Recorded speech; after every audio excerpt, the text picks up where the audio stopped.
새날을 주신 하나님께 감사와 영광을 돌려드리면서 오늘의 기차 묵행 말씀 묵상 나누도록 하겠습니다. 하나님 감사합니다.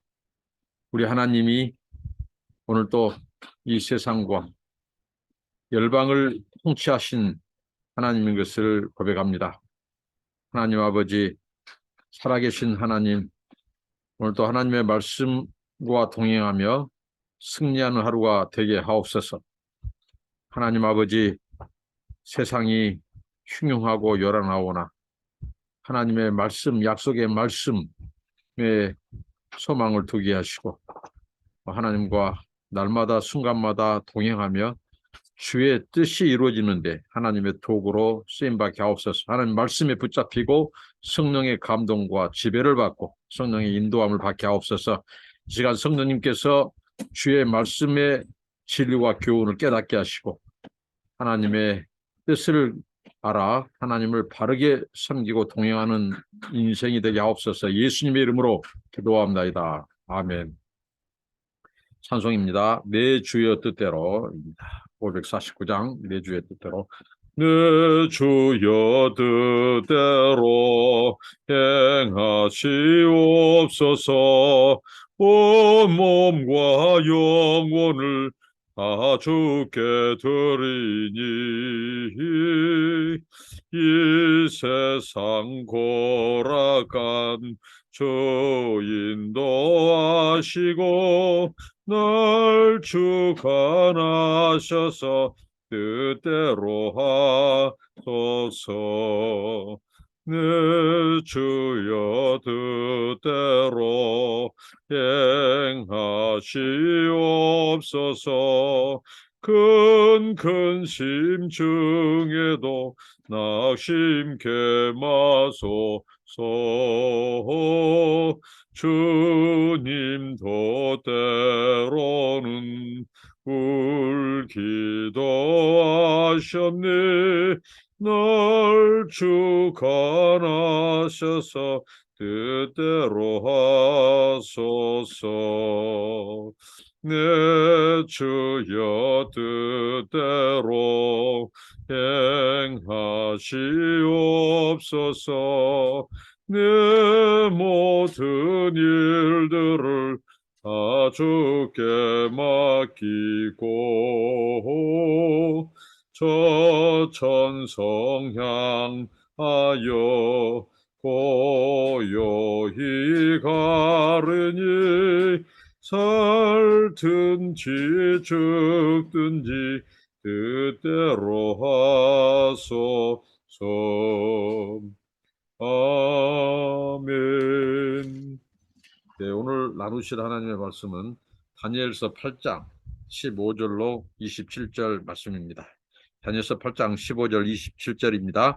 나 다니엘이 이 환상을 보고 그 뜻을 알고자 할 때에 사람 모양 같은 것이 내 앞에 섰고 내가 들은즉 을레강 두 언덕 사이에서 사람의 목소리가 있어 애쳐 이르되 가브리엘아 이 환상을 이 사람에게 깨닫게 하라 하더니 그가 내가 선 곳으로 나왔는데 그가 나올 때에 내가 두려워서 얼굴을 땅에 대고 엎드리매 그가 내게 이르되 인자야 깨달아 알라 이 환상은 정한 때 끝에 관한 것이니라.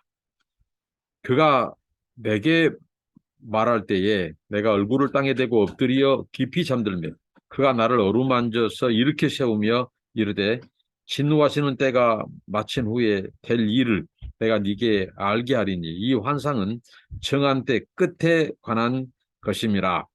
네가 본 바 두 뿔을 가진 순양은 메대와 바사 왕들이요 털이 많은 순념소는 곧 헬라 왕이요 그의 두 눈 사이에 있는 큰 뿔은 곧 그 첫째 왕이요 이 뿔이 꺾이고 그 대신에 네 뿔이 났은즉 그 나라 가운데에서 네 나라가 일어나되 그의 권세만 못하리라.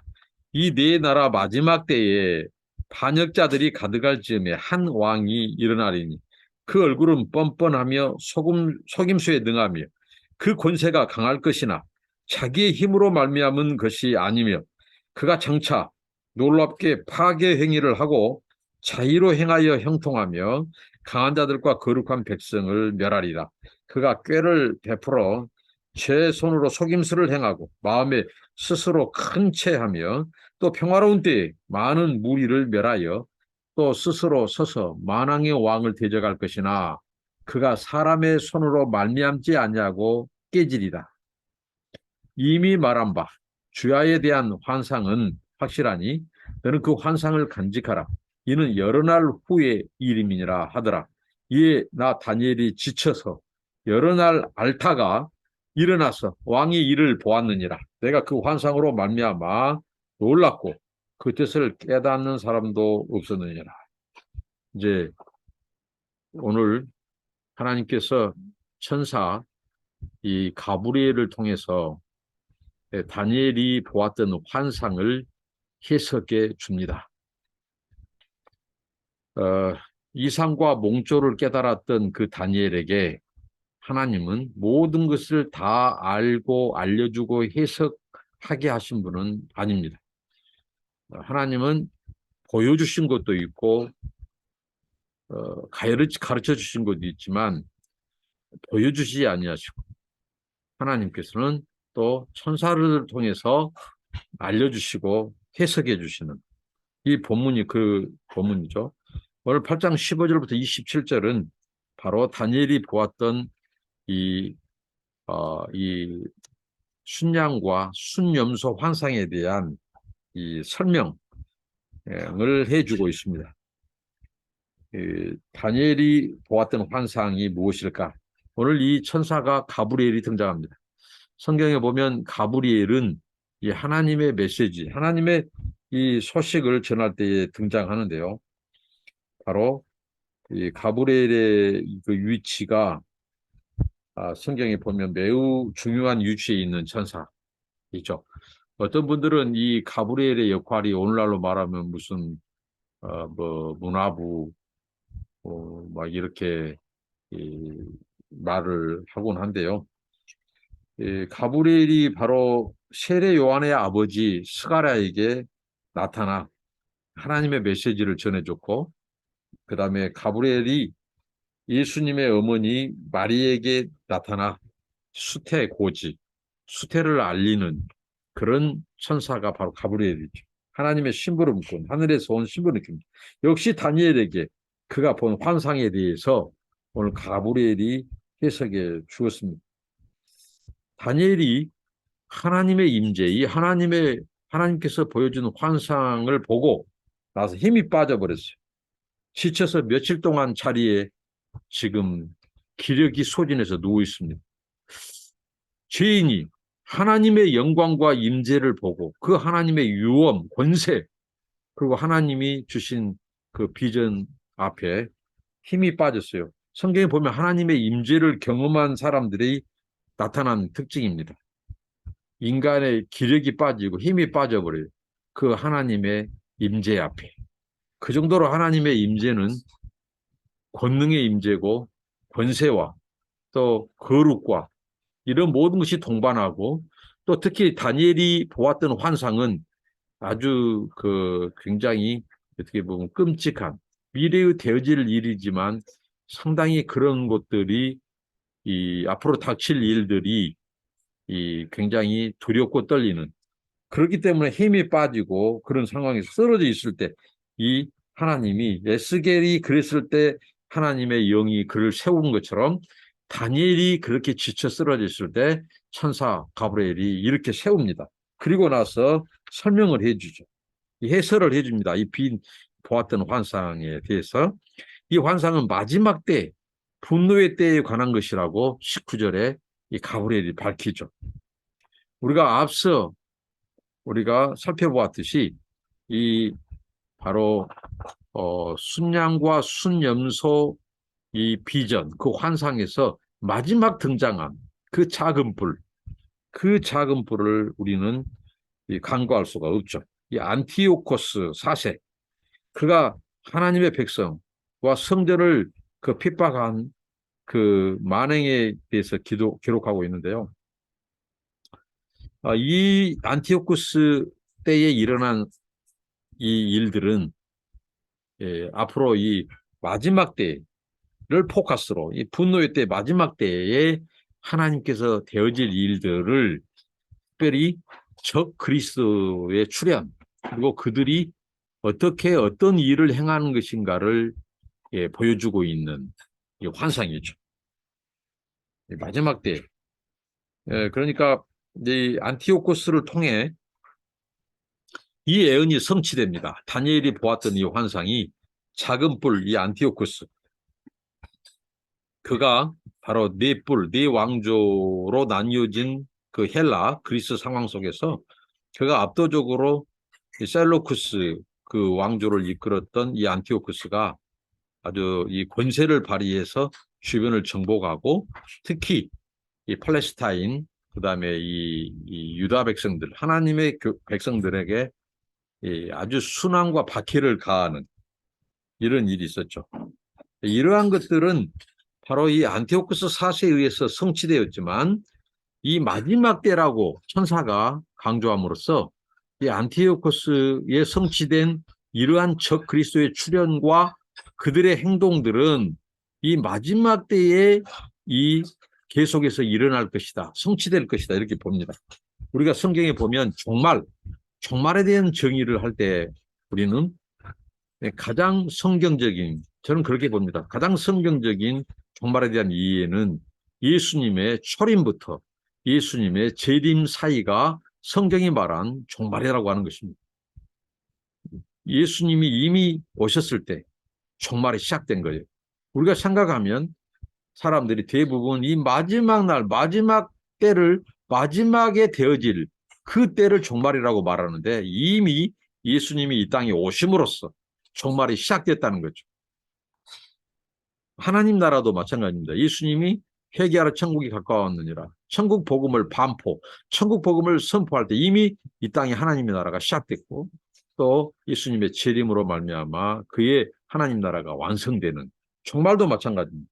초림과 재림 사이 이 종말의 때에 바로 예수님이 오시기 전에 등장했던 안티오코스 4세의 이 헬라 제국에서 자행된 이스라엘 백성, 유대의 백성들에 대한 탄압과 여호와 종교에 대한 박해 이러한 형태들은 그 1차적인 성취는 안티오코스 4세에 대해서 이루어졌더라도 예수님의 초림과 재림 사이에 있는 종말 시대 때, 이 마지막 때에 이런 형태는 계속해서 적 그리스도들이 출현한다는 거죠.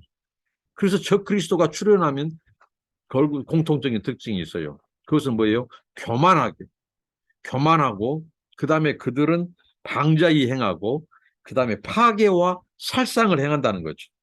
파괴와 살상, 죽이고 핍박하고 박해하고 이런 특징을 보이고 있는데 오늘 성경에 보니까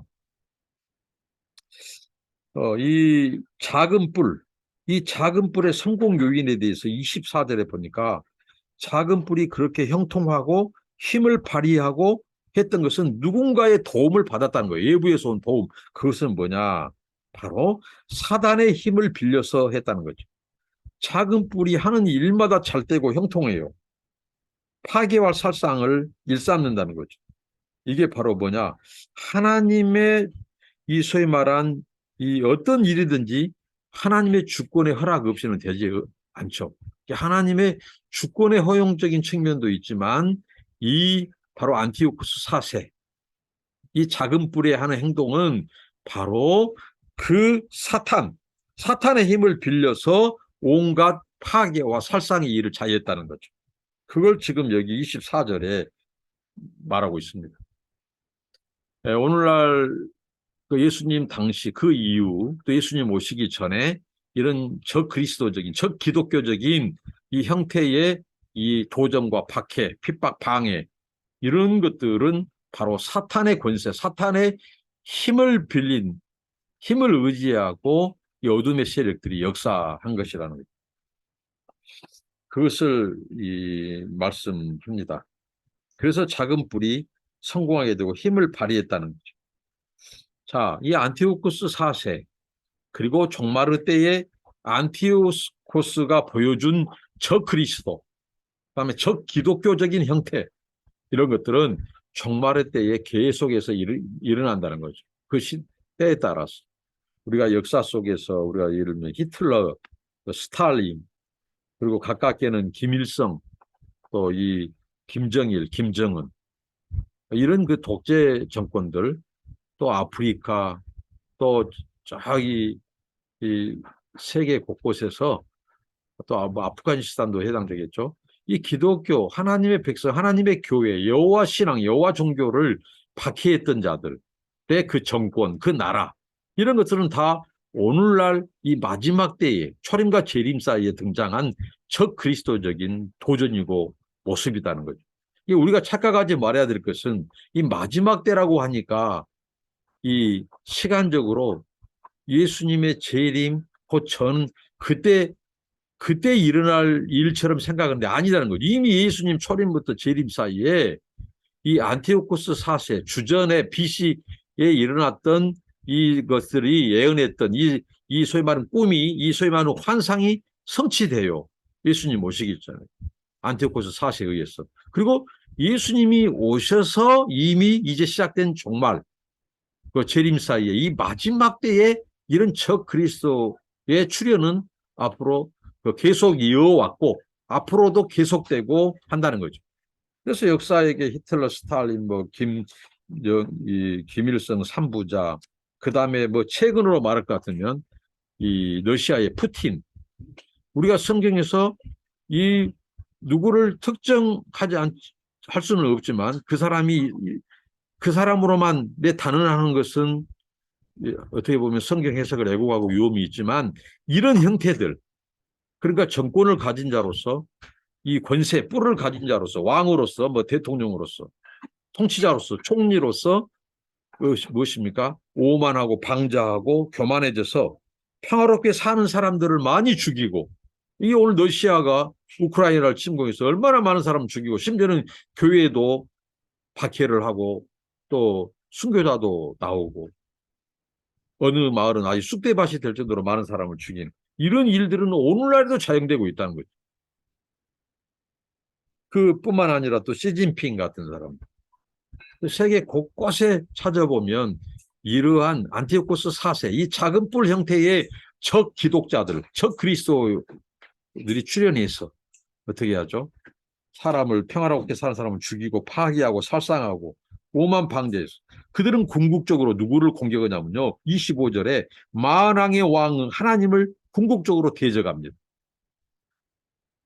그리고 이 안티오쿠스 4세, 이 작은 뿔로 상징되는 그가 역사 속에서 이 소위 말하는 데오스 에피파네스에서, 이 뜻은 신의 현현이란 말이에요. 자신이 신의 현현이라, 자신이 곧 신이 이 육화, 신이 사람의 몸을 입고 오는 아주 교만한, 이런 자신을 육신적인 신으로 묘사했을 정도로 교만했다는 거죠.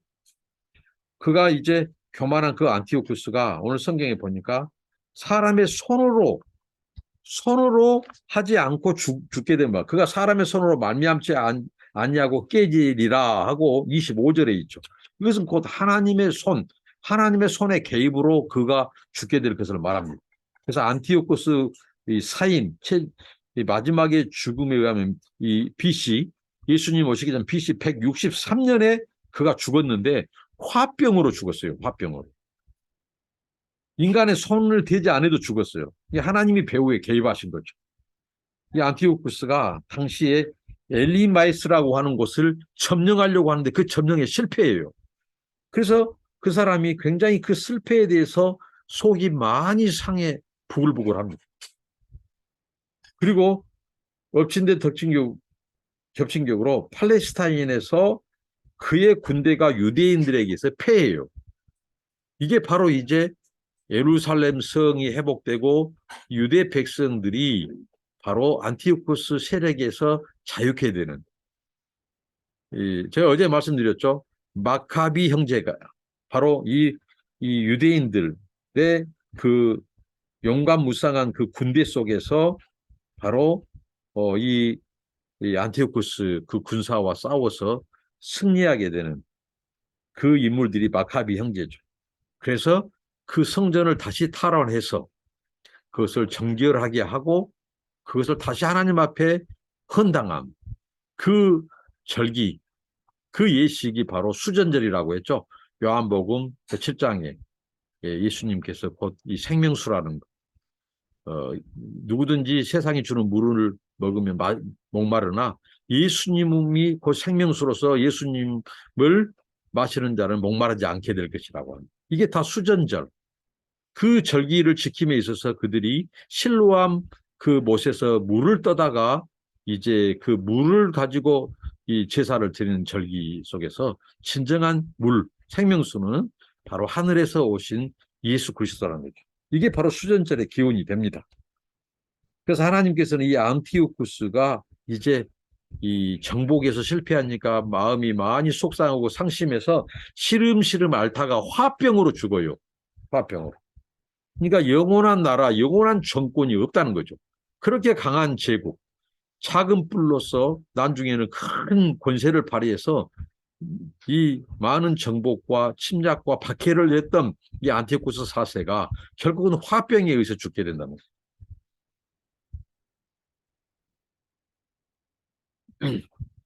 오늘 이 말씀을 통해서 이 안티오쿠스 4세는 굉장히 이 사악한 정권자, 사악한 사람으로서 다니엘에게 보여주신 하나님의 환상대로 그는 이제 하나님의 개입, 하나님의 손에 의해서 사람의 손에 의하지 않는 말은 하나님의 섭리 가운데 그 생명을 끝장내요. 화병으로 죽게 되죠. 그러니까 하나님의 이 7장에서 나오죠. 하나님께서 그 나라를 영원 전부터 계시던 그분께서 바로 이 사람의 아들 같은 인자이신 그 메시아에게 그 왕권을 주고 권세를 주고 그 왕권과 권세를 가지고 온 그가 곧 메시아로서 이제 그 백성들을 그 백성들에게 영원한 나라를 장차 주시는 분이죠. 그러니까 궁극적으로 하나님의 나라가 승리한다는 거죠. 그리고 하나님의 나라만이 영원하고 이 세상의 제국들, 왕, 열방들, 정권, 통치자들은 다 유한하다. 영원하지 않다. 하나님이 반드시 그들을 심판하신다. 특히 이 바로 복음에 대해서 하나님의 나라에서 방해하고 가로막고 도전하고 방해하는 자들, 하나님의 백성들을 핍박하고 박해하는 자들에 대한 하나님의 심판을 이렇게 말씀하고 있습니다. 그러니까 이것은 이 바로 안티오코스 4세에 성취되었지만 그 이후 예수님의 철임부터 재림 사이에 종말 시대에 마지막 때에 이런 그리스도의 출현은 여기저기서 제2의 안티오코스 4세 형태로 등장해서 그들이 하나님의 나라를 방해하고 평화를 깨고 전쟁을 일으키고 사람을 죽이고 살상하고 파괴하고 그리고 심지어는 교회를 불사르고 예를 들면 기독교를 말살하고 박해하는 이런 적기독교 형태는 그 뒤로도 계속 종말 때에 나타나는 현상이라는 거죠. 그러니까 우리가 이런 일을 보거든 이제 마지막 때를 우리가 살고 있고 예수님의 재림이 가까우고 있다는 것을 우리는 깨달아야 한다는 거죠. 반드시 하나님의 권세가 승리하고 하나님의 교회가 하나님의 백성들이 이긴다. 그리고 하나님의 나라가 영원하다. 원수의 세력들, 어둠의 세력들, 그 안티오코스 4세 배후에서 힘을 주면서 그로 하여금 하나님의 평화, 하나님의 나라와 복음의 역사를 방해하고 사람들을 멸망으로 이끌고 가는 이 사탄의 권세, 그 세력은 반드시 하나님이 심판하신다. 반드시 하나님이 끝장내신다. 그래서 너희들이 박해 가운데 있느냐? 하나님이 반드시 원수의 그 압제에서 건져주시고 너희들의 그 원한을 풀어주는 신혼의 날이 올 것이다. 그러니까 소망을 가져라. 이런 메시지를 다니엘서를 통해서 주신다는 거예요. 당시 70년 포로 기간에 있었던 그 백성들에게 굉장한 위로가 됐을 것입니다. 오늘 이 말씀은 오늘 우리들에게도 위로가 됩니다. 힘을 내시고 교회가 승리하고 복음이 승리하고 하나님이 최종적으로 승리합니다. 하나님의 나라가 영원하고 그의 통치가 영원합니다. 세상에 기독교를 박해 있는 권세를 가진 자들이라도 어떻게 죽을 때 어떻게 됩니까? 인간의 손 안 대도 하나님이 화병 때문에 죽은 거예요. 알렉산더는 열병으로 죽고 또 이 안티오코스 4세는 화병으로 죽고 또 뭐 김정은이라든가 이 세상의 독재자들을 다 이렇게 죽음의 내막들을 찾아가면 다 이 폐혈증으로 죽고 작은 세포 하나 못 이기고 죽고 그렇죠. 신약의 헤롯은 충이 먹어서 죽고 이게 우리 인간은 아무것도 아니죠. 그러니 하나님이 크시다. 모든 문제보다 어떤 열방에 심지어는 그가 박해자일지라도 하나님이 그를 끝장내고 그 위에 계신다. 하나님은 그 백성들의 고난과 함께 하신다. 반드시 온수를 갚으실 날이 온다. 소망을 가져라. 이거 유로의 메시지를 줍니다. 기도하겠습니다. 하나님 감사합니다. 오늘 다니엘이 보았던 그 환상을 천사 가브리엘을 통하여 해석해 주고 설명해 주신 하나님 아버지. 이 마지막 때에 원수의 세력들, 이 안티오코스 4세로 이 상징되는 적 그리스도 세력들이 출현하고 그래서 복음을 방해하고 하나님의 통치를 거부하고 파괴와 살상을 일삼고 교회를 또 환란에 집어넣고 박해하지만은 하나님께서 그 원수의 세력들, 핍박자 박해자들을 하나님께서 끝을 내게 하시고 교회와 주의 백성들의 원수를 갚아주시고 신원하여 주시고 원한을 풀어주시고 그래서 하나님의 나라만이 영원하고 하나님의 백성들 교회가 궁극적인 승리와 이김을 가져올 것이라고 주님 말씀하신 것 감사합니다. 하나님의 약속을 굳게 붙잡고 날마다 승리하며 사는 저희들 되게 하옵소서. 고난과 박해 속에서도 이렇게 묵시문학을 통해서 소망과 위로를 주신 하나님, 소망을 하나님께만 두고 또 하나님의 통치를 온전히 받을 때에 하나님께서 원수의 세력이 우리를 해하지 못하도록 지켜주옵소서. 예수님의 이름으로 기도합니다. 아멘. 감사합니다. 축복합니다.